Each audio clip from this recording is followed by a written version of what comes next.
जय प्रभुपाद जय प्रभुपाद जय प्रभुपाद श्रील പ്രഭുപാദ് എൻ്റെ ലീലാമൃതയിൽ നിന്ന് വായിച്ചൊരു കാര്യമാണ്.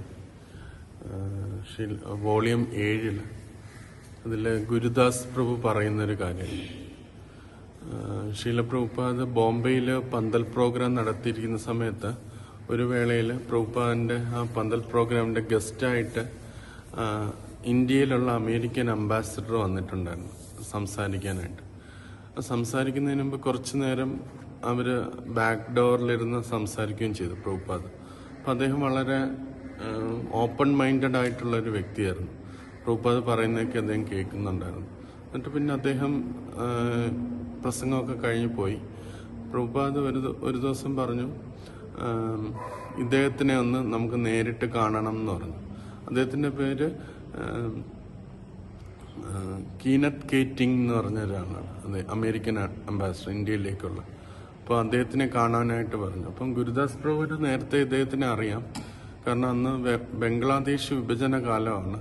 അപ്പം ബംഗ്ലാദേശത്തിൽ നിന്ന് ഒരുപാട് ആൾക്കാർ ഇന്ത്യയിലേക്ക് വരും. അപ്പോൾ അവർക്കൊക്കെ ഫുഡൊക്കെ കൊടുക്കണമായിരുന്നു. അപ്പം അത് ഈ വേൾഡ് പീസ് കോർപ്പ് എന്ന് പറഞ്ഞൊരു ഓർഗനൈസേഷൻ അത് ഫുഡൊക്കെ അറേഞ്ച് ചെയ്യും. അത് അമേരിക്കൻ ഗവൺമെൻറ് അണ്ടറിലായിരുന്നതാണ്. അപ്പം ഇസ്കോൺ അവരുമായിട്ട് ബന്ധപ്പെടുകയും അങ്ങനെ ഈ അംബാസിഡർ വഴി ഒരുപാട് ധാന്യങ്ങൾ, ടൺ കണക്കിന് ധാന്യങ്ങൾ ഇസ്കോണിന് കൊടുക്കുകയും ചെയ്തു. അപ്പോൾ ആ രീതിയിൽ ഗുരുദാസ് പ്രഭുവിന് ഈ അംബാസിഡറുമായിട്ട് നല്ലപോലെ അറിയാം. അപ്പോൾ പ്രഭുപാദന് അങ്ങനെ ഒരു മീറ്റ് ചെയ്യണം എന്ന് പറഞ്ഞപ്പോഴത്തേന് പിറ്റേ ദിവസം അദ്ദേഹം പോവുകയാണ്, അമേരിക്കയിലേക്ക് പോവുകയാണ് എന്തോ ഒരു ആവശ്യത്തിന് വേണ്ടി. ഇങ്ങനെ മീറ്റ് ചെയ്യും. പ്രഭുപാദിനും സമയമില്ല, അത് ഒരു ദിവസമേ ഉള്ളൂ, വേറെ സ്ഥലത്തേക്ക് പോവുകയാണ്. അപ്പം അദ്ദേഹം വളരെ വേഗം തന്നെ അറേഞ്ച്മെന്റ് ചെയ്തു. അപ്പോൾ ഒരു മീറ്റിങ്ങിന് ടൈം കിട്ടി. അങ്ങനെ പ്രഭുപാദും ഗുരുദാസ് പ്രഭുവും കൂടെ ഈ അംബാസിഡറിന്റെ വസതിയിലേക്ക് വന്നു. അപ്പോൾ അവിടെ വെച്ചിങ്ങനെ സംസാരിച്ചിരുന്നു. അദ്ദേഹം വളരെ ഒരു നല്ലൊരു ഗസ്റ്റ് ഹോസ്റ്റിനെ പോലെ അവരെ സ്വീകരിച്ചിരുത്തുകയും ചെയ്തു. എന്നിട്ട് പ്രഭുപാദിനോട് ചായ കുടിക്കുകയും ചോദിച്ചു. അപ്പോൾ പ്രഭുപാദ് പറഞ്ഞു, ഇല്ല, ഞങ്ങൾ ചായ കുടിക്കാറില്ല എന്ന് പറഞ്ഞപ്പം അദ്ദേഹം വാമായിട്ടുള്ള പാല് കൊടുത്തു. അപ്പോൾ അങ്ങനെ സംസാരിച്ചുകൊണ്ടിരിക്കുമ്പം പ്രഭുപാദ് സംസാരിച്ചത് നമുക്കെല്ലാം നമ്മുടെ രാജ്യം മാറ്റാം, നമ്മുടെ പാസ്പോർട്ട് മാറ്റാം, നമ്മുടെ പേര് മാറ്റാം. പക്ഷെ അതിനൊക്കെ ഉപരിയായിട്ട് നമ്മൾ തമ്മിൽ മനസ്സിലാക്കുന്ന ഒരു സത്യമുണ്ട്, നമ്മൾ തമ്മിലുള്ള ബന്ധം വ്യത്യസ്തമാണ് എന്നുള്ള രീതിയിൽ ഇങ്ങനെ പ്രഭുപാദ് പറഞ്ഞു. അപ്പം അത് നമുക്കറിയാമെങ്കിൽ നമ്മൾ ഒരിക്കലും നമ്മുടെ ഈ ബാഹ്യമായിട്ടുള്ള വസ്ത്രത്തെ ചൊല്ലി നമ്മൾ കലഹിക്കാറില്ല എന്ന് പറഞ്ഞു. എന്നിട്ട് പ്രഭുപാദ് ഇങ്ങനെ പറഞ്ഞു, നിങ്ങൾ ഒരിക്കലും എന്നെ ഒരു ഓറഞ്ച് കളർ ഡ്രസ്സെന്ന് അഭിസംബോധന ചെയ്യത്തില്ല. ഞാനും നിങ്ങളെ ഒരു സ്ട്രിപ്ഡ് സ്യൂട്ട് എന്ന് പറഞ്ഞ് അഭിസംബോധന ചെയ്യത്തില്ല. കാരണം ഈ രണ്ട് വസ്ത്രത്തിന് ഉള്ളിലുള്ള വ്യക്തിയെ നമുക്ക് തമ്മിൽ തിരിച്ചറിയാം. അതുകൊണ്ട് അങ്ങനെ ചെയ്യത്തില്ല. അപ്പം നമ്മളെല്ലാവരും ഈശ്വരന്റെ അംശങ്ങളാണെന്ന് തിരിച്ചറിഞ്ഞു കഴിഞ്ഞാൽ ആരോടും ഈ ബാഹ്യമായ കാര്യങ്ങൾ വെച്ചിട്ട് ആരോടും ഭേദചിന്ത ഉണ്ടാവത്തില്ല എന്നുള്ള കാര്യം പ്രഭുപാദ് പറഞ്ഞു. ആ സമയത്ത് ബംഗ്ലാദേശ് വിഭജന കാലത്ത് അമേരിക്ക പാകിസ്ഥാനോടൊപ്പമായിരുന്നു. അപ്പം ഇന്ത്യക്കെതിരെയുള്ള ഒരു ഇതായിരുന്നു അന്ന് ഉണ്ടായിരുന്നത്. അപ്പോൾ ആ ഒരു തലത്തിലാണ് പ്രഭുപാദ് അന്ന് അദ്ദേഹത്തിനോട് സംസാരിച്ചത്. ഭേദചിന്ത പാടില്ല ഒരു പൊളിറ്റീഷ്യൻസിന് എന്നുള്ള രീതിയിൽ ഇങ്ങനെ പറഞ്ഞു.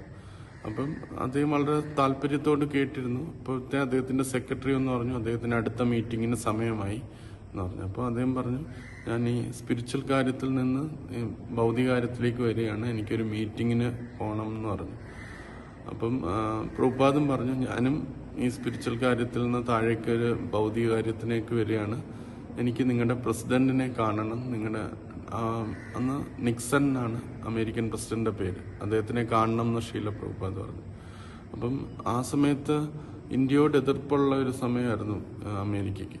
അപ്പം അതുകൊണ്ട് നിക്സൺ പറഞ്ഞു, ഒരു ഇന്ത്യക്കാരനെയും ആയിട്ടും കൂടിക്കാഴ്ച എനിക്ക് വേണ്ട എന്നുള്ള രീതിയിൽ പറഞ്ഞിട്ടുണ്ട്. അപ്പം അത് ഈ അംബാസിഡർ പറഞ്ഞു, ഇങ്ങനെയാണ് പ്രസിഡന്റ് ചിന്തിക്കുന്നത്, ഒരു ഇന്ത്യക്കാരുമായിട്ടും കൂടിക്കാഴ്ച വേണ്ട എന്നുള്ളത്. പക്ഷെ ഞാൻ ശ്രമിക്കാം എന്ന് പറഞ്ഞ് അങ്ങനെ അത് എൻഡായി. അപ്പം അത് ഗുരുദാസ് പ്രഭു അതിനകത്ത് തന്റെ സാക്ഷാത്കാരം പറയുന്നത്, ഇപ്പം ഒരു അംബാസഡറിനെ കാണുമ്പം ഏത് തലത്തിലാണ് സംസാരിക്കേണ്ടതെന്ന് പ്രഭുപാദിന് വ്യക്തമായിട്ട് അറിയാം. അവിടെ വേൾഡ് പൊളിറ്റിക്സ് ആണ് അതിനകത്ത് സെന്ററായിട്ട് വന്നത്. അപ്പം ഈ വ്യത്യസ്ത ഇന്ത്യക്കാര്, പാകിസ്ഥാൻകാര്, ഇങ്ങനെ അമേരിക്കൻ എന്നൊക്കെ ബാഹ്യമായ ഇത് മാത്രമാണ്. അതിനുള്ളിൽ എല്ലാവരും ഈശ്വരന്റെ അംശമായ ആത്മാക്കളാണ്. ആ തലത്തിലാണ് നമ്മൾ കാണേണ്ടതെന്നുള്ളത്. പിന്നെ രണ്ടാമത് അദ്ദേഹം പറയുന്നത്, ആ ഒരു വ്യക്തിക്ക് ഏത് രീതിയിൽ കൃഷ്ണനെ, ഈശ്വരനെ സഹായിക്കാം എന്നുള്ളത് പ്രഭുപാദിന് അറിയാം ഒരു വ്യക്തിയെ കാണുമ്പോൾ. അപ്പം അദ്ദേഹം അംബാസഡറിനെ സംബന്ധിച്ചിടത്തോളം അദ്ദേഹത്തിന് തരാൻ പറ്റുന്ന സേവനം എന്ന് പറഞ്ഞാൽ ഒരു പ്രസിഡന്റുമായിട്ട് അവരെ ഇടപെടുത്തിയിടുക എന്നുള്ളതാണ്. അപ്പം എങ്ങനെ സംസാരിക്കണമെന്നും ഏത് രീതിയിൽ ഒരു സാഹചര്യത്തെ ഈശ്വരന്റെ സേവനത്തിന് ഉപയോഗിക്കണമെന്നും ഒരു പരിശുദ്ധ ഭക്തനായ ശ്രീല പ്രഭുപാദിന് അറിയാമെന്ന് ഗുരുദാസ് പ്രഭു അതിനകത്ത് പറഞ്ഞു.